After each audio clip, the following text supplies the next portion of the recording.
بسم الله الرحمن الرحيم. وإذ قال ربك للملائكة إني جاعل في الأرض خليفة قالوا أتجعل فيها من يفسد فيها ويسفك الدماء ونحن نسبح بحمدك ونقدس لك قال إني أعلم ما لا تعلمون. وعلم آدم الأسماء كلها ثم عرضهم على الملائكة فقال أنبئوني بأسماء هؤلاء إن كنتم صادقين. قالوا سبحانك لا علم لنا إلا ما علمتنا إنك أنت العليم الحكيم. قال يا آدم أنبئهم بأسمائهم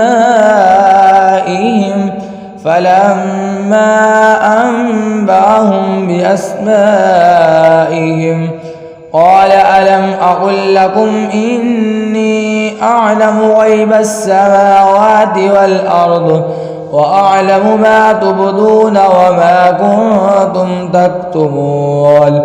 وإذ قلنا للملائكة اسجدوا لآدم فسجدوا إلا إبليس أبى واستكبر وكان من الكافرين. وقلنا يا آدم اسكن أنت وزوجك الجنة وكلا منها رغدا حيث شئتما ولا تقربا هذه الشجرة فتكونا من الظالمين.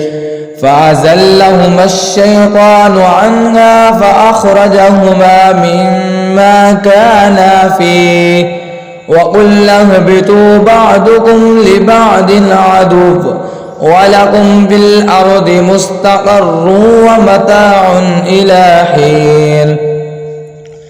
فتلقى آدم من ربه كلمات فتاب عليه إنه هو التواب الرحيم.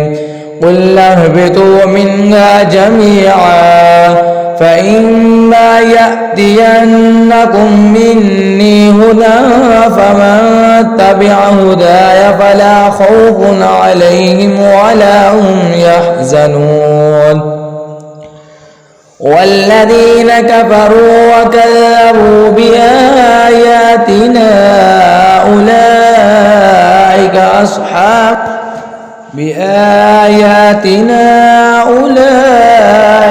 أصحاب النار هم فيها خالدون.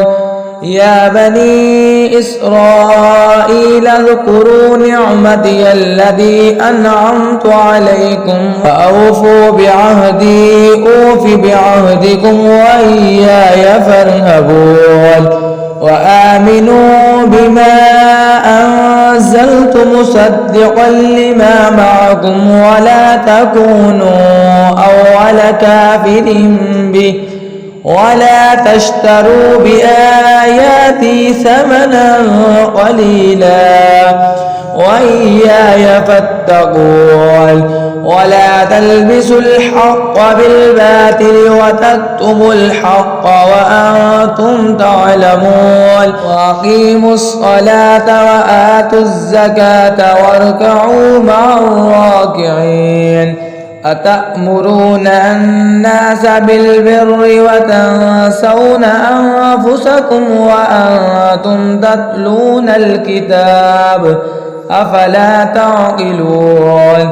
واستعينوا بالصبر والصلاة وإنها لكبيرة إلا على الخاشعين الذين يظنون أنهم ملاقو ربهم وأنهم إليه راجعون.